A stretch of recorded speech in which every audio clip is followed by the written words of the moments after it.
One of the features of this fourth industrial revolution is that it doesn't change what we are doing, but it changes us.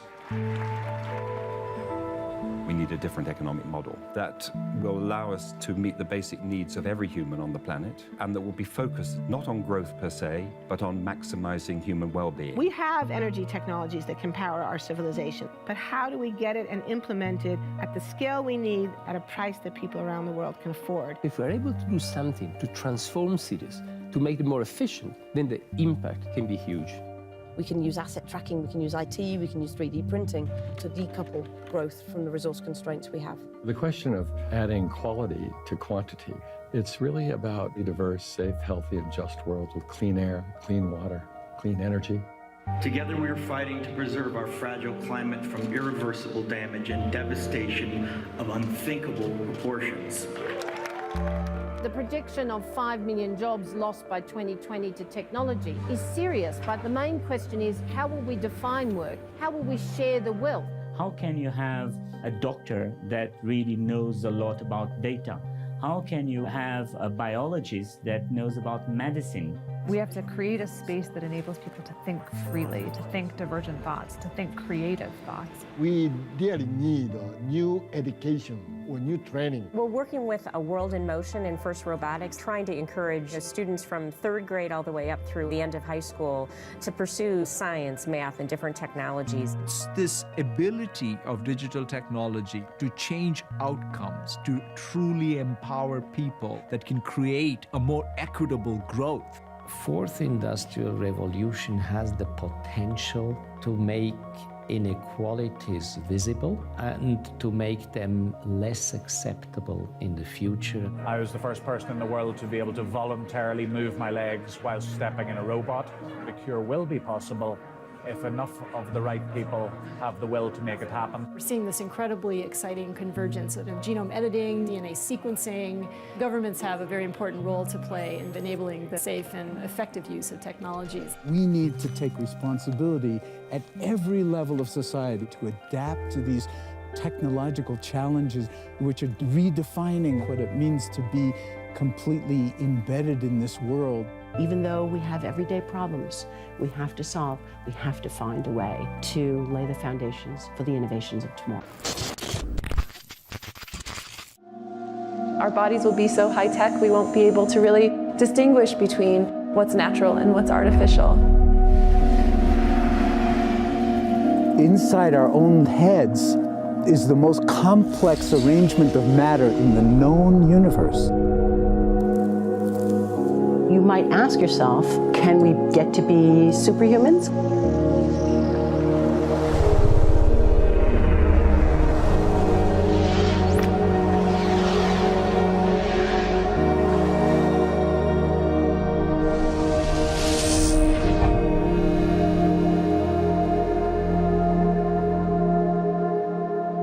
The original Industrial Revolution was driven by the discovery that you could use steam engines to do all kinds of interesting things. But that was followed by additional revolutions for electricity and computers and communications technology. We're now in the early stages of the fourth industrial revolution, which is bringing together digital, physical, and biological systems. One of the features of this fourth industrial revolution is that it doesn't change what we are doing, but it changes us. With the ability to visualize brain activity, for example, through a simple consumer-based EEG device, it gives us access to ourselves in ways that we've never before thought possible. It unlocks the black box that is the brain and enables us to really, truly be able to realize an identity that is aspirational. There's now a scientific foundation for the effects of mindfulness on the brain, on the genome, on biological aging. And when the human mind does know itself, then you get the potential for a new renaissance that restructures itself in terms of our relationship to life, our relationship to the planet, our relationship to work. We need a different economic model. And by that, I don't mean capitalism versus communism. What I'm talking about is a shift in the system along the lines of the two big changes that happened in the 20th century, Keynesianism, with a much greater focus on health and education and the role of government working with business, and then a reaction against that in late century to neoliberalism, where the focus was on free markets, freedom of the individual, and getting governments out of the way. We need a shift to a new system that will allow us to meet the basic needs of every human on the planet, that will live within planetary means, that will be fairer, and that will be focused as its key goal not on growth per se, but on maximizing human well-being. And history tells us that a values shift is triggered by creation of a new story about how we want to live. I see the circular economy as something which fits very closely with mankind's goal to be innovative and creative and to always progress. We can use asset tracking, we can use IT, we can use 3D printing to enable this different economic model to recover materials, feed them back into the economy, and really to decouple growth from the resource constraints we have.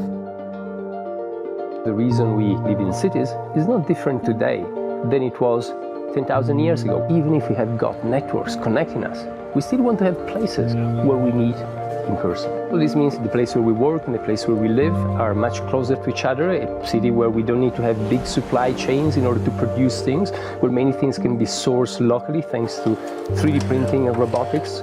So if we're able to do something to transform cities, to make them more efficient, then the impact can be huge. Think about the prospect of getting rid of plastics. We must not only be inspired or informed by nature, but actually use natural organisms with which to design products and building parts. Only instead of varying material properties, we're varying biological functionality. Design is critical today because it's the first signal of human intention. So the question of adding quality to quantity, it isn't a matter of simply circulating things that are potentially toxic. It's circulating things that are safe and healthy for all generations. So the goal is no longer, I want to be less bad, less monotonous, less unsafe, less unjust. It's really about a diverse, safe, healthy, and just world with clean air, clean water, clean soil, clean energy. Together we are fighting to preserve our fragile climate from irreversible damage and devastation of unthinkable proportions. If we think about the original Industrial Revolution, it was an energy revolution. I like to think of it as a kind of bookending of a period in human history during which we used fossil fuels, and it worked very well for us for a long time. But now we have to bring that to an end. We have energy technologies that can power our civilization: solar, wind, biomass. So then the question is, well, how do we get grid integration? Maybe the wind is blowing in Denmark, the sun is shining in Germany, and now you can move that electricity through an integrated grid. You can supply energy to everyone who needs it, and you can supply energy at all times.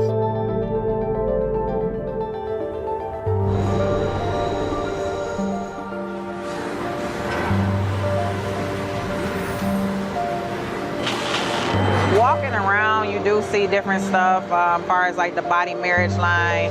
They use a lot of things that help them lift up and move things to the car. You just sit there and, program something, and it has its own set mind to go ahead and do everything. And then as humans, we just come in and take the extra step to help the technology. It's not the cure-all for everything. There's definitely a lot of things where people perform the operation better, but certainly for the right applications, robotics are a huge improvement for the process. The projection of 5 million jobs lost by 2020 to technology is serious, but it's not the main question. Construction, manufacturing, services, public health and education, these industries will still exist. The main question is, what will be the future of work? How will we define work? How will we share the wealth? From the viewpoint of the labor or jobs, now we really need new education or new training. We're working with a World in Motion and FIRST Robotics, trying to encourage students from third grade all the way up through the end of high school. We had students make sailboats, and then we had them race them, and so they could see how quickly they could move. And they immediately went back and started to say, oh, I saw what happened, I'm going to go change this or that. And that was third graders. I just given a prize to a kid of 18 years old that has discovered something really very, very unique. Came up with how to get better productivity and better yields for seeds of corn. And so he basically came with the idea that if you would perforate these seeds, you would get more food. And you think about it and say, but he didn't go to university. So how does he get all that knowledge? And he told me, I mean, I've been watching YouTube since the age of 12, and I'm so interested that I've seen everything about it. I've read everything about it. The world is really open to learning. The thing is, how do you give the incentive to your kids to do that? It's this ability of digital technology to change outcomes, to truly empower people all over the world that can create a more equitable growth, because I think the world needs that. Fourth industrial revolution has the potential to make inequalities visible and to make them less acceptable in the future, and hopefully to gather and garner political support to take the necessary decision to reduce the gap. Humans have always been using tools, but because of the recent advances in technology, we're beginning to have machines that can augment us in all sorts of interesting ways. I was the first person in the world to be able to voluntarily move my legs while stepping in a robot by exciting the nervous system using electrical stimulators directly onto the spine. We believe that a cure will be possible if enough of the right people have the will to fast-track a cure for paralysis.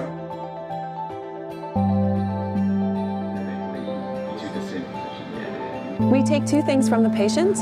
First, we take a three-dimensional X-ray and we extract the three-dimensional data out of that so we can make a perfectly shaped puzzle piece. And then we also take a sample of fat tissue from the patient so that we can extract the stem cells out of those. And we use those stem cells with this three-dimensional scaffold that we fabricate, and after 3 weeks we have a piece of living bone that's ready for implantation. Being able to use genome editing to understand the genetic changes that lead to cancer, and technologies like drug delivery, getting molecules into particular types of cells. There's a lot of excitement about being able to move much more quickly on this disease. One of the things that I think is so essential to free and open societies is freedom of thought. And up until now, the conversation we've been having is around freedom of speech. Once we can access people's thoughts and access people's emotion, we have to create a space that enables people to think freely, to think divergent thoughts, to think creative thoughts. And in a society where people fear having those thoughts, the likelihood of being able to enjoy progress is significantly diminished. We need to take responsibility at every level of society, from the individual and the personal to the institutional to the global, to adapt to these technological challenges and changes which are redefining what it means to be human, what it means to work, what it means to be completely embedded in this world. People always ask me if I'm an optimist or a pessimist. The technology exists, but how do we get it and implement it at the scale we need at a price that people around the world can afford? Even though we have everyday problems we have to solve, we have to find a way to lay the foundations for the innovations of tomorrow.